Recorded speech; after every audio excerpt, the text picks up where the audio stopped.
आपको ये प्रोडक्ट लेना है नहीं लेना है वो आपकी चॉइस है, लेकिन पहले समझ लो कि आपको सैंपल पे, मैं ये नहीं कह रहा इस प्रोडक्ट से ही काम करो, मैं बस आपको एक तरीका बता रहा हूं आज की पेपर सॉल्व कैसे करना है। अब वो आप इससे करो चाहे ना करो, ये आपकी चॉइस है। अगेन मैं कह रहा हूं ये प्रोडक्ट नहीं बेचने आया हूं, मैं आपको बताने आया हूं कि आपको पेपर करने कैसे चाहिए, जो कि भाई साहब मैंने 17-18 साल के अपने जीवन में सीखा है। आपको यहां पे बनाने होंगे सैंपल पेपर्स। अब सैंपल पेपर्स को बनाते वक्त आपका फील, आपका एनवायरनमेंट वैसे होना चाहिए। एग्जांपल के तौर पे हमने जब अभ्यास सीरीज बनाई, इसमें सबसे पहले हमने लेवल रखे, जैसे मान लो P1, P2, P3, हर एक सब्जेक्ट का अलग कोड है, S1, S2, S3। जैसे मान लो ये S1, S2 पेपर उठाया, ये मैंने S1, S2, ये मैंने S2 उठाया, इससे पहले S1 होगा। सी बात मेरा 70% सिलेबस हो गया, मेरे PYQs हो गए, ठीक है। अब मैंने क्या किया, सैंपल पेपर शुरू कर दिया दिसंबर में या नवंबर में, ठीक है।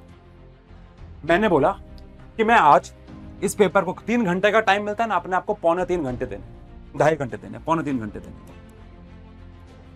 फोन में लगा दिया, टाइमर ऑन कर दिया, सबसे पहला लेवल का पेपर S1 उठाया।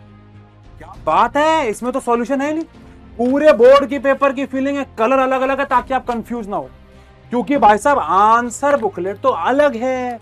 तो आपको सबसे पहले जो भी आप पेपर सॉल्व कर रहे हैं, आपके आंसर्स अलग होने चाहिए। उस कमरे में तो होने ही नहीं चाहिए जहां पे आप पेपर सॉल्व करो। सबसे पहली बात यही सोच के अभ्यास सीरीज को बनाया गया।